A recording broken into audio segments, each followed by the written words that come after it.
Well, hello, everyone. If you don't know who I am, my name is Gabrielle Crichlow. I am the owner and director of A Step Ahead Tutoring Services. Welcome to a brand new episode of Hot Topics. So, if you're not already familiar with this web series, this is the series where we talk real talk about things in education, employment, mental health, physical health, finance, anything else that is steamy.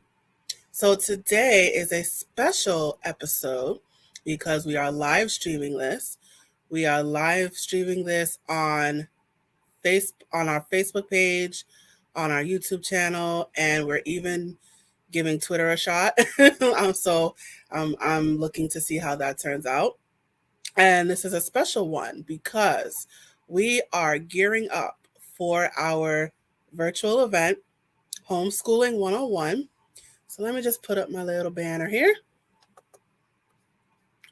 All right, so all of this is in preparation for our Homeschooling 101 event, Homeschooling 101 event happening tonight. So if you happen to be watching this in real time on December 16th, our workshop is happening tonight at 6:30 p.m. Eastern Standard Time. And if you are watching this episode on the replay, I encourage you to go to our YouTube channel and find the replay to the panel there. And it will also be on Facebook as well. And it might even be on Twitter. We'll see how that goes. So, again, if you're watching this episode in real time, please sign up on the link below. It is streaming below. Sign up to attend the event. I'm trying to find my words today. And if you're watching this episode on the replay, I encourage you to go to our YouTube channel, go to our Facebook page, and find the replay of the homeschooling event there. So today, our topic is going to be about, well, before I get into the topic, so this whole week we've been doing we've been doing a homeschooling theme. So which brings me to my topic today, which is homeschooling a child with special needs. So by special needs, just so you have a reference, so by special needs we are referring to children with learning disabilities, physical disabilities, developmental disabilities. So excuse me. So when you hear the phrase special needs, that's what we are referring to. So children who have, again, physical disabilities, intellectual disabilities, learning disabilities, cognitive disabilities. So that's what we are referring to. And that is a big part of it's a very common thing in the homeschooling arena with children with special needs. And so this episode is about, how to address that, given that we're not, well, or you're not going through traditional public schooling. So, with that said, my guest today is going to help me navigate that world. And her name is Dr. Rochelle Matthews-Somerville. She got a Ph.D., y'all. And she is going to help me out with this discussion. And I am totally looking forward to this.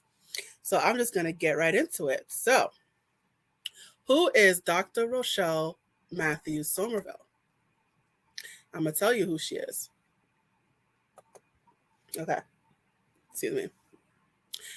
Dr. Rochelle Matthews-Somerville is a homeschooling mom of 6 with over 20 years of experience as a university professor, autism specialist, research teacher, and educational consultant in both the private and public industry, supporting individuals and their families with unique learning and behavioral challenges. Currently, she applies her passions for teaching and serving in her roles as team leader of the Special Need Educational Consultants at HSLDA and president of EFM Educational Consultants. Dr. Matthew Somerville has most enjoyed sharing her gifts with the homeschool community over the past 13 years, as she has served as program director, community instructor, and assessment liaison. She generally enjoys providing encouragement and support to other homeschooling families, especially those educating learners with unique needs in all ways possible. All right, so with that said, I'm going to bring Dr. Matthew Somerville to the stage right now. Hi, how are you doing today? Thank you so much, Gabrielle, for having me. I'm excited to be here just to share information and, talk about what I love to do. Awesome, and I look forward to chatting with you on that. So let's get right into it. So, can you talk about so let's I know I kind of defined special needs, in the introduction, but if using your experience and your knowledge, can you define what is meant by special needs? Sure. Well, of course, every child has a special need.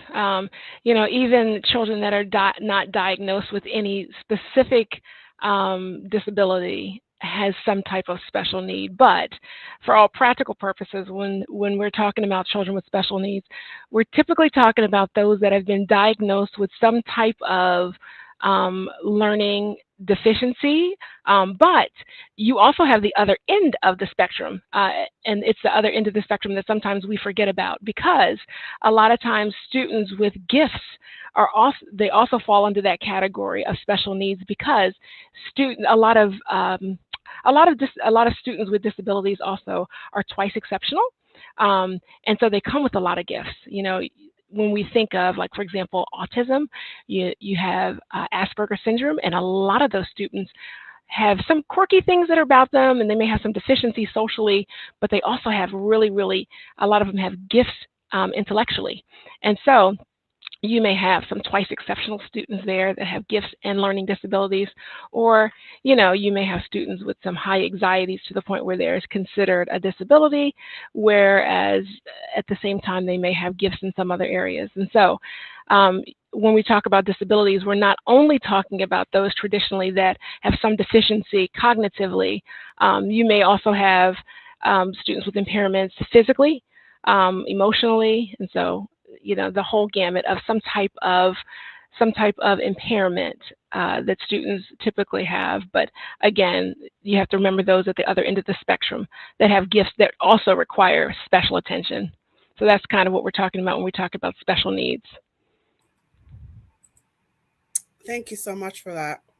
So, a very common issue is, particularly in the homeschooling community, is that how do they find access to resources? Um, how do they find access to resources for their child with special needs? So I know in the traditional schooling, it's already kind of built into it. The school counselor, you send your child to the school counselor and or the school psychologist, and they assess the child, or they um, not outsource. They refer them out to outside sources. So, as a homeschooling parent who doesn't have access to those traditional means, how can they assess those same resources for their children? So this is always a tough one when parents with special needs, when children with special needs choose to homeschool. It is a tough one, and it does take work. And so it definitely has to be an intentional decision when you choose to homeschool a child with special needs. However, the first thing you need to realize is, in a lot of states and a lot of counties and districts, parents can choose to maintain their services through their IEPs. However, it's not necessarily only the option of the parent, and so it's a team decision. Um, Parents have to make the request to school systems, and depending on the team decision, whether the student needs it or not. Some school systems and some counties will allow the school to continue serving the student with the services that they are receiving. Now, there are some pros and cons to that. The pros are definitely that there's continuity in the service that the child is receiving. And so when parents are coming from an IEP, I always recommend that the parent kind of weigh whether they feel like the services they were receiving for their child were actually quality services. That's the first thing coming out. If they feel good about the services, then I say that it is worth it to kind of request that those services continue. But in my experience, a lot of parents feel like it either wasn't enough or the services were not quality services, and that may be one of the reasons why they are considering homeschooling or they have chosen to homeschool their child. And so if you're feeling like the services were not quality services or you think your child could benefit from more, then I would say cut ties and seek private services. Now, how do you do that? It's not always easy. In some places it's a little easier than others. The first line would always be, especially for younger children, depending on your insurance, would be to go through your pediatrician. And a lot of times insurance will cover the costs if you go through your insurance and get a referral. Now, this is insurance specific, and so it depends really on your insurance, whether you have the type of insurance that makes you go out for a referral or not. But a lot of times for homeschoolers, the first thing I recommend is, spend some time finding your community, because word of mouth goes really, really far. And if you are one of those people that are connected to like a Facebook group, some people are like, nope, I can't do technology. I don't want to do those communities. Facebook has created amazing communities when it comes to different groups for individuals and families who are trying to connect when it comes to disabilities and homeschoolers. For example, I actually live in Maryland, and in my particular county, there is a Southern Maryland group for students for families with kids with autism. And so, when you join that group, it's a really good community to find resources.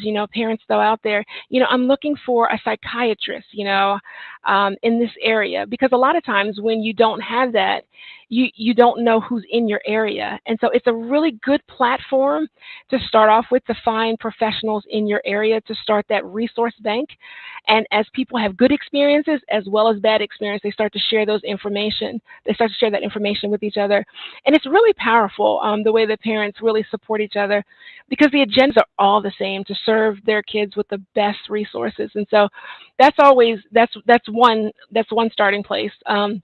Another is if you live in a community where there is a university, a lot of times those universities have, if they have a psychology or a psychiatry department, and you're looking, for example, let's say you want your child tested for, annually, or you suspect your child has some type of other issue or disability, compounding their progress at home or something like that, and you're looking for another type of doctor, or maybe a speech pathologist, and there is a school, like a school of speech pathologists at your local university. A lot of time they have clinicians that have to get so many clinical hours to actually receive their degree, and so they're working under a licensed clinician. And a lot of universities are taking clients in order to get those students trained. And so you can a lot of times use those programs to get resources for your child, and they're usually really, really good, because of course, remember, it's not just the students that are training, they're working under professionals that you would normally see in their private practices too. So that's a really good way to find resources in the community. Another one is there are a couple of just online platforms like Psychology Today that you could tap into, psychologytoday.com.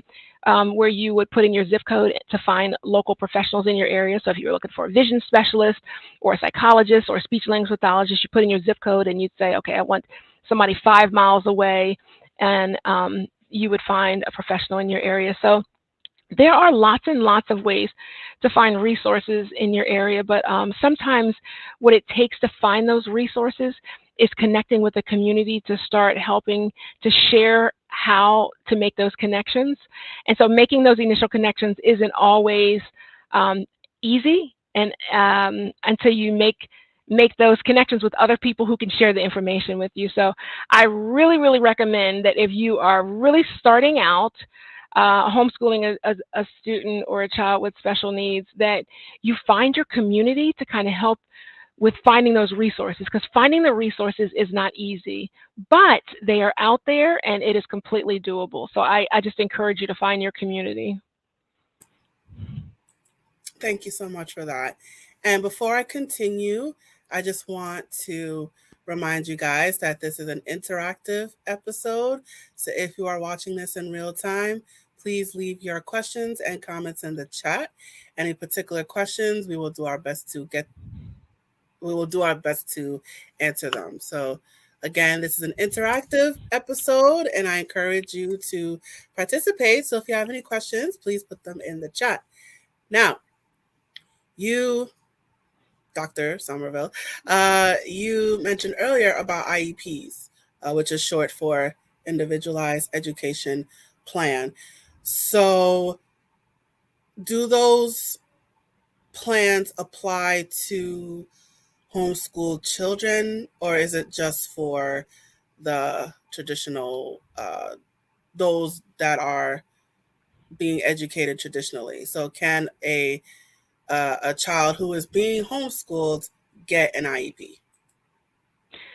So as I mentioned before, if it depends on where you're living and whether the county or the district that you're in will allow you as a homeschooler to maintain your services through your IEP.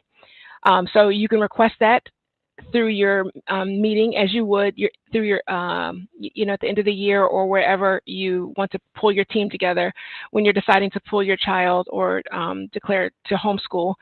When you fill out your paperwork or prior to, you can request that you continue. If you choose to continue your services, you can maintain your IEP. There is something that's equivalent to an IEP, which is an SEP, Student Education Plan, that homeschoolers use. It is not required at all, but it is helpful, a lot of families have found, because what it is basically parallel to an IEP. And it's helpful because what an IEP does is it basically is an accountability piece, right? And so when you bring your child home, you are the accountability piece, right? But it's not as easy as it sounds, or maybe it doesn't sound, when you bring your child home, because what happens is that you are now the administrator of your child's curriculum, your homeschool, your program, whatever you do is now in your hands. And so for a lot of students that were on IEPs, or a lot of students that have atypical patterns of learning, what tends to happen is that you're not going to see the rate of learning that you would if you had the typically developing child. So for example, what we expect to see is a year's growth in a year's amount of time. So the second grader is going to be ready for third grade at the end of the year. That's not necessarily true for the child with special needs. And so what the IEP does is the IEP prioritizes. What are the priorities for this particular school year? So when you create an SEP, which is equivalent to the IEP, you create those priorities, and it allows you to actually focus on certain skills, okay? And so when you focus on certain skills, then it gives you a focus, and it allows you as the parent to feel less chaotic. Because if you try to tackle everything that's in that grade level, it's not going to work. Because of course, they have an IEP for a reason. They have an IEP because they need focused skills. They can't accomplish everything that is thrown at them. They need to be more focused in their learning. And so it creates an accountability piece. The other thing it does too is that if you have older students, similar to an IEP, the SEP will also have a section where you have accommodations. Like, what accommodations do you provide for your child? When your child is learning in a regular situation, do you give them more time? Do you tend to repeat instructions? Is it do you give them preferential seating? Are they closer to you? Is there situations where you decrease the surround and the distractions around them?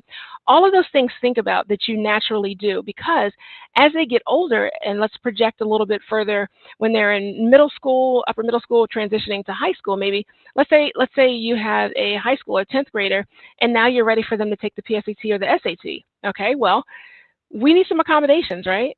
Well, those accommodations, that SEP, and those accommodations that you wrote on that SEP will be validated when you go to request those accommodations from the College Board.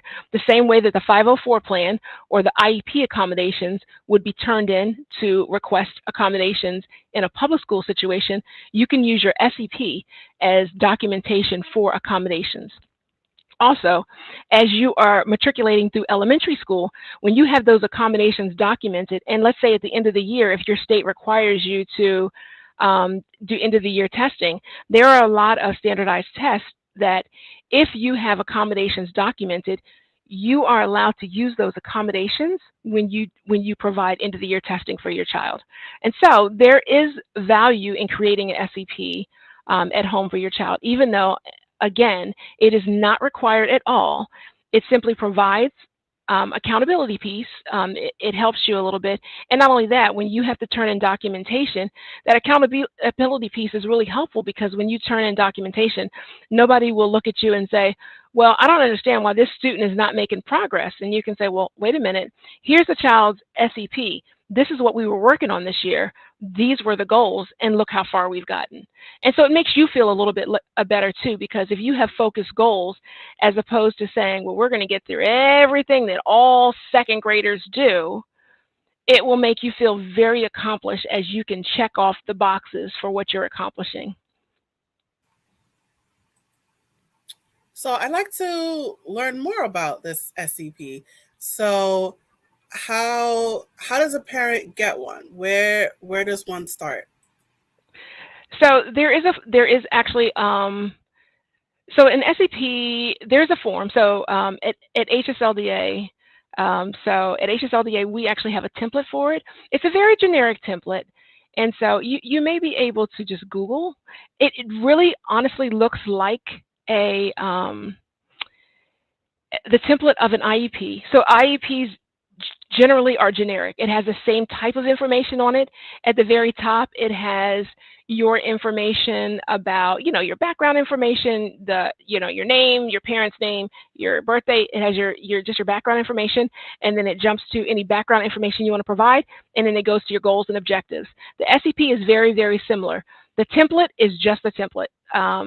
And so you probably could Google one. Like I said, HSLDA has one that they do provide their members. And so if you're a member of HSLDA or would love to be a member of HSLDA, we could provide you with one. But like I said, it is a generic template that you could obtain. There's no specific form. Homeschooling is so completely flexible. As the administrator of your homeschool, you can create just about anything, similar to, an SEP. You can do the same with a transcript. There are lots of transcript templates out there. If you Google if you Google transcript, you'll find 50 different template transcripts out there, and no one is any better than the other. But what you'll notice about them is they have similar information on them, and so it's kind of similar situation with the SEP. You could create one yourself. If you look at your IEP, you can create one that mimics an IEP. So there's no branded template that is correct or not, because again, you have become the administrator of your own homeschool, and so therefore whatever you create is kind of yours, but it is your documentation. Awesome. So in a lot of states, it appears that homeschooling can start as young as 6. So I know in traditional schooling, there's what's called early intervention programs for, I think, 0 to 3 years old. So I'm wondering if there's anything like that in the homeschooling arena, or is it more, whatever the families want to do? Lots of families, of course, especially bigger families, start working with their kids um, when they are very, very young, especially if they have older siblings. So when you start just a homeschool schedule, you kind of just include everybody because it makes sense. But in terms of the legal ramifications, homeschooling starts when students are legally required to be homeschooled. And so that's when you need to turn in those forms to, that intent to homeschool, when they are legally required to homeschool. So before then, parents are free to do whatever they want. They can start when they want, but in terms of when they need to start homeschooling on the books, that becomes a situation when their particular state requires them to start homeschooling. And there are exceptions, but those again would be state specific in terms of what your state requires. Like for example, some states would say you must be 5 years old by by October 1st, but if your birthday is October 15th, then you can take this test and if you pass this test, then all of a sudden you can start kindergarten at this age. And so whatever the rules are in your state is what you would have to follow. But if you have a younger child that you would like to start doing some type of schooling with, then you are more than happy and you're more than eligible to do that. But in terms of being on paper to homeschool, I believe that happens when your state requires it. Okay, got you. All right. So going back to accommodation. So, whoops. Going back to accommodations. So on this is it the student education plan? Yes. Okay. So the SEP is more, the parents create it as, not. So I guess let me clarify that. So the SEP, is that something the parents make, or is that done by a medical professional? No, the student education plan is something that the parents completely create. So this is not a team effort. It's nothing. It is what the parent documents and creates. So the goals are prioritized by the parent. They are more than happy to get, and I would recommend that the parent get input. For example, if the child is receiving speech therapy, then by all means, I would get the input of your speech therapist, because your speech therapist could have input on reading and language goals that would be most appropriate. And not only that, I would also have a section at the bottom for, the amount of services that the child is receiving, because when there's some states that require certain hours of instruction. So if your state requires, 270 hours of instruction, in a school year, or in however long, then you start adding up those hours. There's some states that may require, 1,000 hours, and the parents are like, well, how in the world am I going to get 1,000 hours? That's a lot. Yes, but you also have to remember that all of those ancillary services, if you get speech, if you get OT, if you get PT, all of that adds up.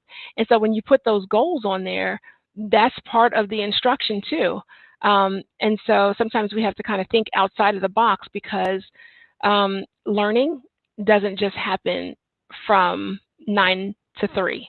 And so sometimes it requires thinking outside the box, because I tell people all the time, it's really, really difficult to not learn.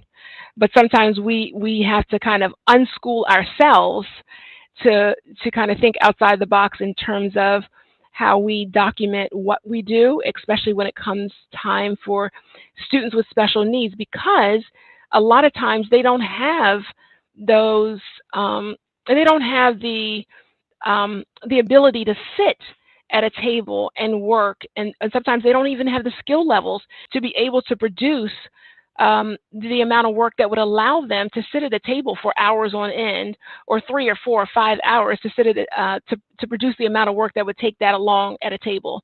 And so, it helps to get the input of your service providers, but the priorities and the writing of the SEP are up to the parent. All right, awesome.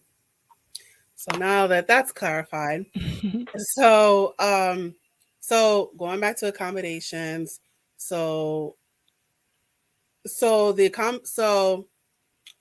to think of an example. So for someone with for a child with dyslexia, I think there's like there's a little gadget that helps them read the letters, I think. Mhm. Mhm. So little tools like that, is that provided for students who are homeschooled? So, so there is a lot of funding, and I say this gently because it's not easy to find. So there's a lot of funding that is available to homeschoolers. Now, this is like the best kept secret. It's almost like, I don't know if you've ever heard that there is so much untapped money out there for college students. And the reason it's untapped is because no one can find it. I mean, finding the money is a full-time job. So it's a similar situation when it comes to finding the resources almost for students, just students in general who are homeschooled, especially those with disabilities. There are different organizations that provide lots and lots of resources um, to students with disabilities, but you just have to find the community who can actually point you in the right direction. So these resources are not going to come from your public school system. And this, unfortunately, is a lot of times for students who transition from the public school system, this is who we're used to depending on. So we have our communication system from the public school system. We have our accommodation system, the writing pen or things like that from the public school system if you're transitioning from the public school system. And so we're used to depending on them, but when you become a homeschooler, all of that is taken away. And so you then have to reach out to other organizations. And so um, there are other organizations, and a lot of times they are specific to the disability. So there is the IDA, which is the organization, the International Disability Association, which is the organization that's the founding organization for dyslexia, that will point you to resources for dyslexia. You go there and you can find all kinds of, not necessarily you won't find the dyslexia resources, but they will most likely they will point you to the places where you need to look. And so that's a good place to start. If your child has autism, you go to the Autism Society of America, you hit that website and it'll point you to all different kind of places. It's a good place to start. And so there are also smaller organizations that have resources that you can tap into. There's lots and lots of funding agencies that fund. The challenge is that they're funding at different periods throughout the year, and you never know when their funding period starts because it's at different times of the year.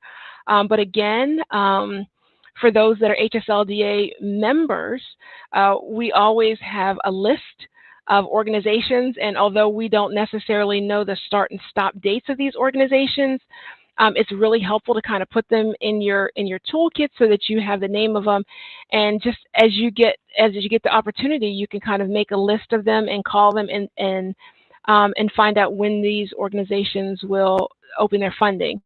And so a lot of times, this funding will take care of a lot of times curriculum. It'll take care of some of the devices. Sometimes, if you go to your pediatrician, for example, if your child had a communication device, a lot of these devices are provided by the federal government, but it is a third-party kind of system, and so your pediatrician will have the contact for the organization that you then have to contact to submit your insurance to. Then we'll provide it to you for free. So it's a lot of legwork, but if it's something your child needs, it's worth the legwork. But it's almost like you have to start to build your community because it's your community and word of mouth that will start to point you to the resources. And so I can't encourage you enough, if you have a child with special needs, to understand the value of building your community who is going to point you to the resources, because it is not like the public school system where the resources are going to come to you when your team convenes, because that was the role of your team. Your community came to you and you were plopped into that community where the resources came to you. So this is kind of different, where you have to build your community, and that community that you build is then going to point you in which direction you need to go. But then after you find it, you still have to go and seek it. And so there are lots of resources, you know, if it's a communication device you need, or if it's a device you may need to seek just funding, and the funding will specify that it needs to be used for an educational purpose. But there's definitely funding available. You just have to tap into it. So just to sum up what you said, so for parents who are homeschooling, to access those resources, whether it's the accommodations or just looking for a speech therapist or OT, um, or any kind of specialist, they would have to seek those things privately. So whether paying out of pocket or getting financial assistance or using their health insurance, it is possible to assess those same resources. It's just a matter of doing research and taking care of it privately. Is that the gist of it? Yes, absolutely. Alrighty. So I'm glad you brought up colleges. Can you talk about the disability services? Can a homeschool child who decides to go to college, can they access those disability services? Yes, absolutely they can. And you know, the interesting thing is that disability services at a college or university is almost easier um, to obtain than it is prior to college. Why? Because it's almost that same system as you had when you were in that traditional public school system. Um, and when I say that, I'm saying this from the perspective that um, it's a localized office. So it's a federal program. And so when you go to the university or college, you find that disability office, okay? And when you find that office, it's almost like they're waiting for you, and they just need you to let them know what you need, and then you're assigned a person who will then help you to navigate what you need, which accommodations. You provide them with the documentation, and then they will kind of walk you through the steps. So your job as a parent, if you have an older student, is prior to the time of them leaving high school, if they are college bound, is to help them to advocate for themselves. Because now the challenge when you get to the college level is that they now are seen as adults. And so they need to advocate for themselves at the college level. So when they reach the disability office, yes, they are your baby forever, but they are now an adult. And so that is the hardest piece for students with disabilities once they reach the college and university level, is that they have been so used to people taking care of them. Advocating for themselves is a little bit tough. When they get to that disability office, they need to be able to communicate what they need, because the disability officer does not want to talk to their mother. They do not want to talk to their father, their aunt, their cousin. They need the person one-on-one to let them know, what do you need? When you go into class, what do you need to help you maximize your ability to learn? Will it help you if you have a scribe? Will it help you if the teacher gives you his or her notes? What do you need to learn? And that student needs to be able to communicate, because if the student says, oh no, I'm fine, I think it's good, I think I'll be fine, no, I don't need anything, then they won't get anything. And so the student needs to be able to advocate for themselves once they reach that college campus, because they have their support team there, but they do need to ask for it. They're not going to have anybody there pushing them um, to take the services, even if they're eligible for them. There's nobody there to force them. Nobody's going to say to their teacher, this student right here has a disability and they need you to give them their notes. But they're eligible for anything they need. And so your job through high school and even middle school is to help them to advocate and communicate what they actually need. And so kind of pull back a little bit and let them, sit in the driver's seat in terms of communicating to you. And sometimes it's a process of just having them tell you what they need, or, you sitting move over to that passenger seat and put them in the driver's seat a little bit, and just, it is a transition. It's a transition. And so, but it's something that needs to be strategically done. But the encouraging news is that they are very accessible on a college campus, and it's not going to be a fight. So if you have a student who is going to need accommodations on a college campus, do not fear that. There are tons of supports on a college campus for students that have disabilities. So would the SEP apply to this situation? In terms, could it be used for colleges? So for colleges, they will not need an SEP because they can get any accommodation that they need. So the SEP basically has goals on it, modified goals. So they will not need the goals because if they are college bound and they're taking college courses, they have to be able to access the course. So if they're taking an English 101 course, for example, what we're saying is that they are able to take that English 101 course with accommodations. So they're eligible for accommodations. So if they can ask for more time, they can ask for teacher notes, they can ask for, preferential seating, they can ask for any accommodations that's appropriate for their disability. However, they still need to be able to access the course. So you couldn't come in and say, well, my student can't really do what you're asking them to do, so can they do 50% of the work? So those are not appropriate accommodations. Those would be adaptations. So it's not appropriate to ask for adaptations. There's a difference between adaptations and accommodations. So adaptations would be modifying the course content, and accommodations is basically evening the playing field so they can access the course the same way that everybody else does. And so on a college campus, you basically are able to ask for any accommodation that evens the playing field, that allows the student to achieve what they need to in order to be successful. Fabulous, fabulous. And what about SETS program? So I think it's special education.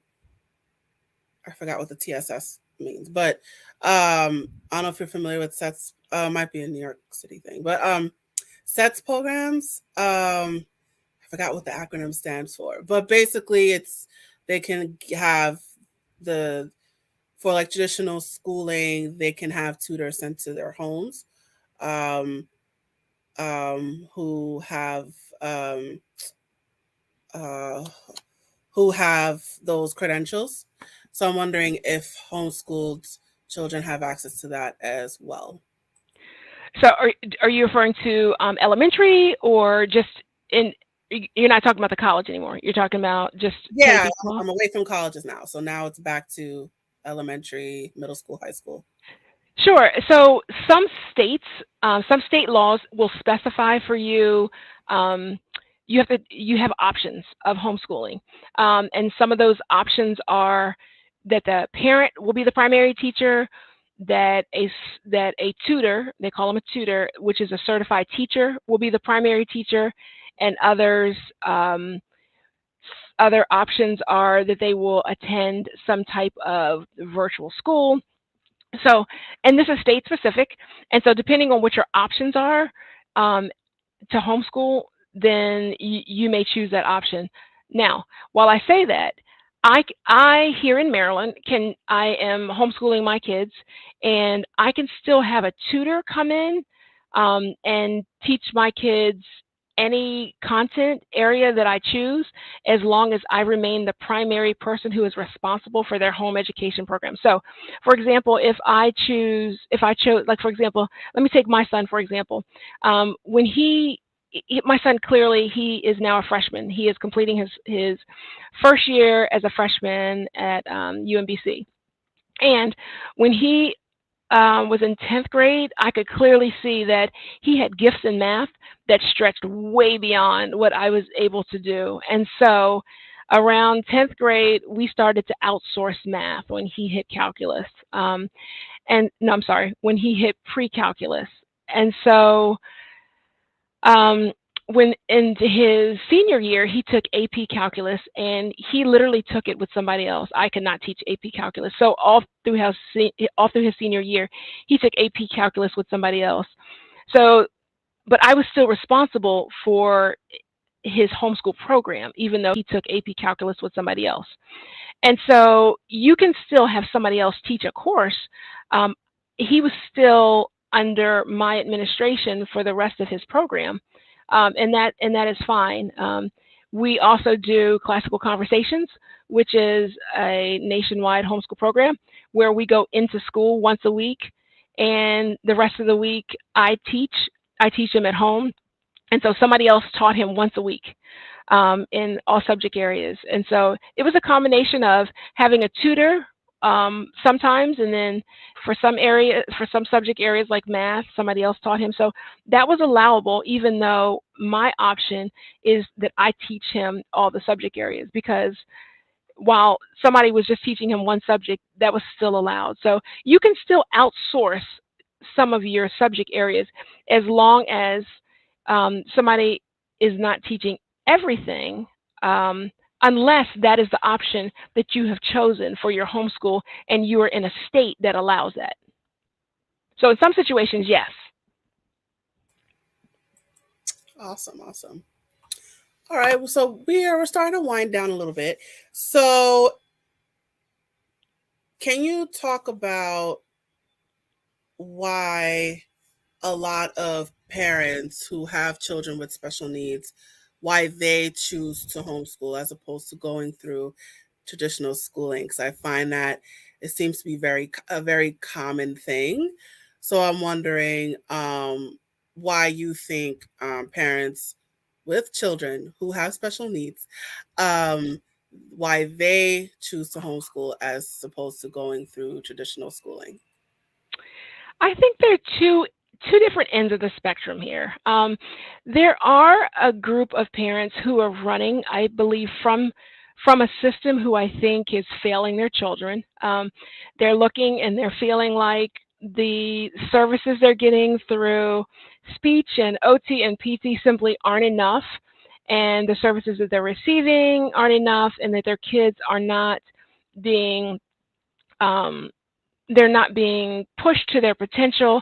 And so I think that there are a lot of parents who are leaving and coming to homeschool because they feel like their students are just being failed in the public school system. But I also feel like that a lot of parents right now are looking at homeschooling as a viable option to actually bring out something very different in their child. I believe that they see what their child is capable of, And so, I tell people all the time, I think the pandemic was a mixed blessing, because while we all complained that we were stuck in this house for, it's going on 3 years now, we could barely remember what normal was. But I think what's happened is that parents had that time with their children, and they realized what gifts these kids are and what they're capable of, and the amount of progress that they were able to make and what they were able to do in a short amount of time. And I think sometimes is that when we are away from our kids for so long, we forget and we're just not aware of what our kids can do. And so I think for a lot of people, they are now aware of what their kids have the potential to do, and I think they're running towards that. I think they're running to push their kids, and I think they want to maximize and they want to capitalize on the gifts that their kids have, whether they have a label or disability or whatever they are, whatever label they carry. I tell people all the time, a label or a disability is something you have. It is not who you are. If you have autism, then that's something you have. It's like a piece of clothing. Regardless of whether you have autism or dyslexia. Okay, fine. Now, what are we going to do with it? When it's cold outside, you put on a coat. You make accommodations, and you work through it. You figure out what needs to be done in order to still, you know, make the best of the situation. And so that's basically what it's like. And I think parents have figured that out. That disability or um, that gap or that weakness doesn't have to be the thing that slows them down or stops them. And what does halt progress of students with disability is low expectations. So when they are caught in a system where they are not pushed or the expectations are low, you cannot get out of that. And so I think what's happening is that parents are running to other options, and homeschooling is a viable option. It's an educational option. It's a way to raise expectations and actually challenge students to see what they can potentially be, or where we can take them. And so I commend parents who have stepped up for the challenge, because a lot of times parents didn't feel equipped. But these 2 years of being in the house have shown parents that they can do it. Is it easy? Absolutely not. But it's not easy to homeschool typically developing children. It's not easy. It's not easy to parent, but we do it. We get up and we do it every morning. And so I encourage parents all the time. They are absolutely equipped to homeschool their children with special needs. It's not going to be easy. Finding resources is not easy.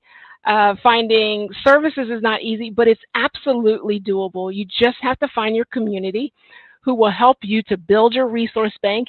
And once you have everything in place, it's not going to be easy, but it's absolutely doable. And so, again, I think this pandemic has been an absolutely it's been a blessing for many families who now are able to see another side of who their kids are and what the potential can be of who their kids can become. And so I think it's been a beautiful thing. Fabulous, fabulous. All right, so we are coming to the end here. Do you have any final advice for the people watching? Any final words of wisdom that you want to share? If again, my biggest advice I could give people would be what I just said, would be to find your community. Homeschooling is not easy. I have been homeschooling for almost 15 years, and every year is different.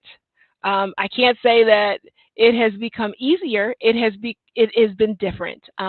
We are in a rhythm right now, which is nice. I love homeschooling, but I have 6 very different learners, and people say all the time, "Well, this should be easy for you," and I'm going to say no, because I'm not using the same curriculums. I'm not doing the same thing over, because I have 6 different learners, varying from the gifted learner to the kid with you know, who's very disorganized, ADHD, that I have to pull out all the tricks and hats for. But I love every bit of homeschooling and planning, and God keeps me on my toes, and I love every single bit of it. I have used my community, I have used my resources, and I have been put on a path where I love to serve. And so this is what puts me in this position. And so I encourage everybody to continue to do what you're doing. You're doing a fabulous job. If you have chosen to homeschool, then you have been chosen. And I just suggest that you find your community and figure out what you need to do to make it work, because homeschooling is absolutely possible for everybody. It's not just for some, but it is for everybody if that's what you want. And the only people that will benefit from homeschooling are your children. Thank you so much for that. And thank you, Dr. Somerville, for joining me today on this discussion. So let me put up your little banner here. All right, so Dr. Somerville is part of the HSLDA, which is the Homeschool Legal Defense Association, and she is also a member of EFM Education. Can you Can you talk about that latter one? Absolutely. So EFM Educational Consultants is actually my own consultant organization, and founded it quite a few years ago with my mother. My mother, Eileen Matthews, she has always had a heart for, just like me, for mentoring the community. She retired from Gallaudet University, and so she's always been in the field of special education too. And so we just had a heart for mentoring and sharing information with the community. And so we decided that the best way to touch people and touch lives was to share our breadth of knowledge and, just love for supporting and supporting the community through creating an organization that just shared a wealth of information through resources and things, by creating our own organization. And so we did. So I encourage you, visit www.efmeducation.com. And I also work for HSLDA, which is another homeschool organization, which for almost 40 years has been helping homeschooling possible for millions of families. We currently have over 100,000 members. And if you haven't heard about HSLDA, which I mentioned a couple times, we are the largest homeschool organization, advocacy organization for homeschoolers. And basically our mission is just to protect the freedoms of homeschoolers, protect the rights of homeschoolers in court, advocate for homeschooling freedoms in each state. And we fight for state legislation to advance homeschooling in the public arena. We also have educational consultants who are there to offer personalized guidance and answer all the questions about homeschooling, including getting started, learning disabilities, high school. We have consultants at the pre-K through 8, special needs, and high school level. And of course, the biggest piece that I continue to talk about is just we are there actually to build our efforts in building a community to make sure that homeschooling remains possible for everybody. Awesome, awesome. Thank you so much for that. And on that note, with HSLDA, I'm going to play a little video that outlines what they're about. Morning, sunshine. Made you something.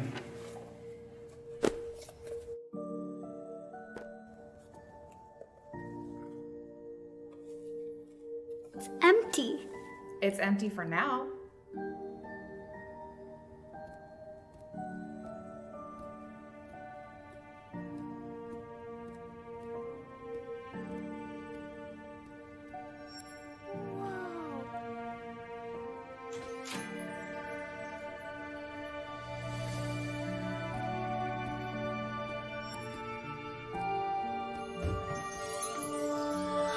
The root systems hold all the dirt in place, so the soil doesn't... Mom? What are you doing? What is this? We're learning about ecosystems, and this is a forest. What are all these other doors? Go find out. What are you waiting for? Hi! There's a good hold up to your left. Is that Mom? You want to go next? Don't worry, I'm holding the rope down on this end so Mom's not going to fall. It's a basic pulley system where the weight and the distance are directly proportional. Yeah, that sounds really, really cool, but I got a lot more things I want to see. Just a little higher. Got this.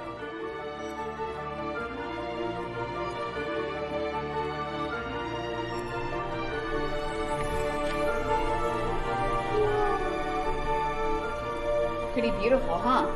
Are you looking at constellations? Even cooler. They're called nebulas. You want to see?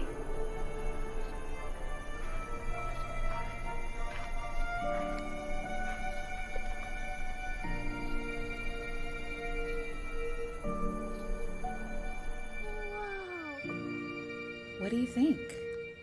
I love it.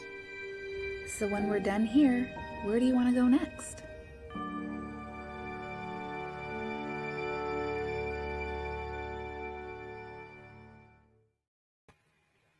And there we go. So definitely check out the HSLDA. They have a wealth of resources for you to check out. And I even encourage you to join the HSLDA as well to get access to a variety of resources and even those forms that Dr. Somerville was talking about. All right, so Dr. Somerville, thank you so much for joining us today. Thank you so much for having me. I enjoy the conversation, and I really do enjoy us spreading information and helping to let people know that they can homeschool. It's possible. Awesome. All right, so thank you, and I'm going to place you backstage now. And you guys, it is just you and me. So I'm going to put up my little banner here. Okay. And that concludes our episode. Thank you so much for joining us today. Please check out if you're watching this on YouTube, please check out our other videos and clips. And don't forget to like, share, and subscribe. If you're watching this on Facebook, please give us a like. And also head on over to our YouTube channel and give us a subscribe as well.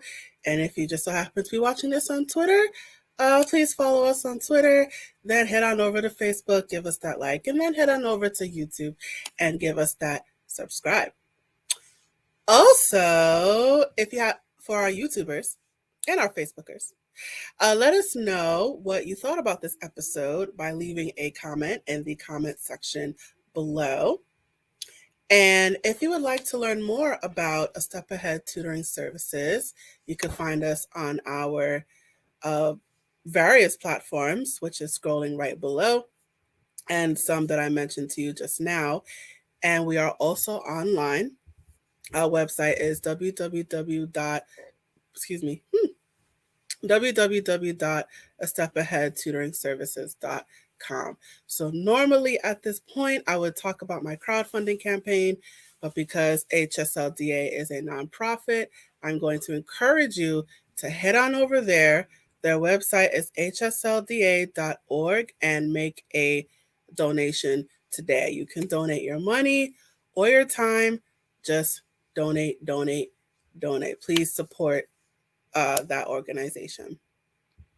So that is it for our episode today. If you so happen to be watching this in real time, I encourage you to check out our Homeschooling 101 virtual panel. It is going to be playing on our YouTube channel and our Facebook Live.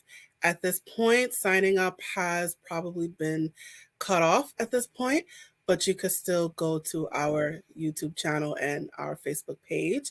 And if you are watching the replay, please check out the replays as well on those two mediums that I just mentioned. So thank you so much for joining us today, and I will see you next time, whenever that is. Thank you.